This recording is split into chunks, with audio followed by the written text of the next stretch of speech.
करोड़ों नहीं, सैकड़ों, 300 करोड़ कम से कम।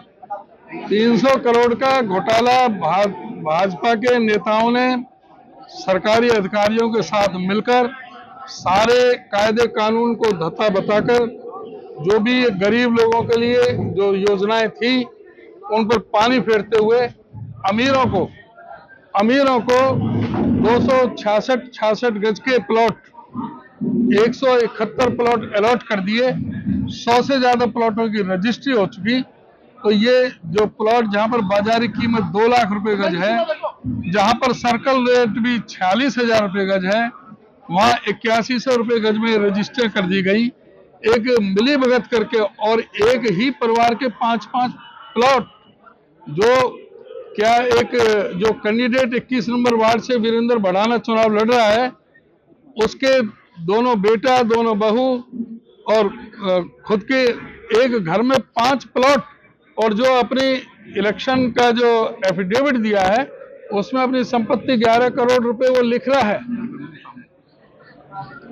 तो 11 करोड़ रुपए की संपत्ति वो उन्होंने बताई अपनी एफिडेविट के तहत, और उस व्यक्ति को वो क्या गरीब में 1,80,000 रुपए से कम आमदनी वाले के लिए स्कीम थी, नो प्रॉफिट नो लॉस के तहत। और ये EWS जो इकोनॉमिकल वीकर सेक्शन है उनके लिए थी, लेकिन ये अमीरों के लिए बना दी। एक अधिकारी, छोटा मोटा नहीं, SC लेवल का सुपरिटेंडेंट इंजीनियर स्मार्ट सिटी विकास मोहन दहिया, जिसकी सैलरी कम से कम 1.5 लाख रुपए तो कम से कम होगी, मैं समझता हूं, और ज्यादा ही होगी, उसके नाम प्लॉट दिया गया है। क्या वो भी इकोनॉमिकल वीकर सेक्शन में आ गया क्या?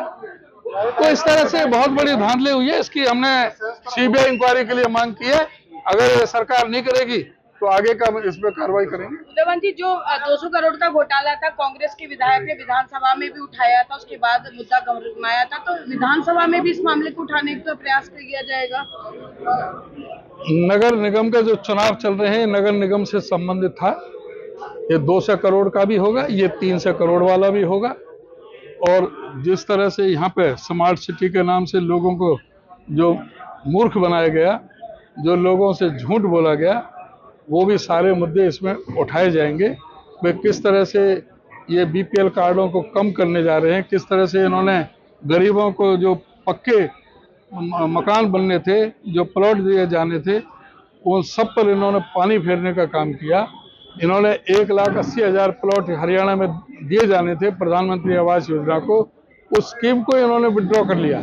तो इससे लगता है कि ये बिल्कुल दलित विरोधी, गरीब विरोधी ये सरकार है। और नगर निगम में जिस तरह से हाउस टैक्स के लिए, प्रॉपर्टी टैक्स के लिए लोग जो परेशान हो रहे हैं, वो सभी के सभी लोग इन लोगों से मुक्ति पाना चाहते हैं।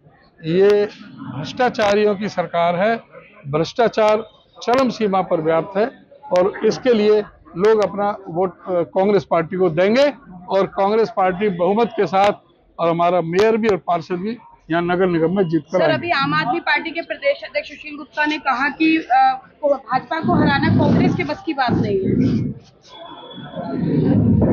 सुशील गुप्ता क्या कहते हैं, अब ये सब आपको भी पता है। मैं तो ये कह सकता हूँ, यह आम नहीं है, यहाँ तो आम की जगह गुठलियां हैं, इसलिए गुठलियों पे कोई नहीं जाएगा।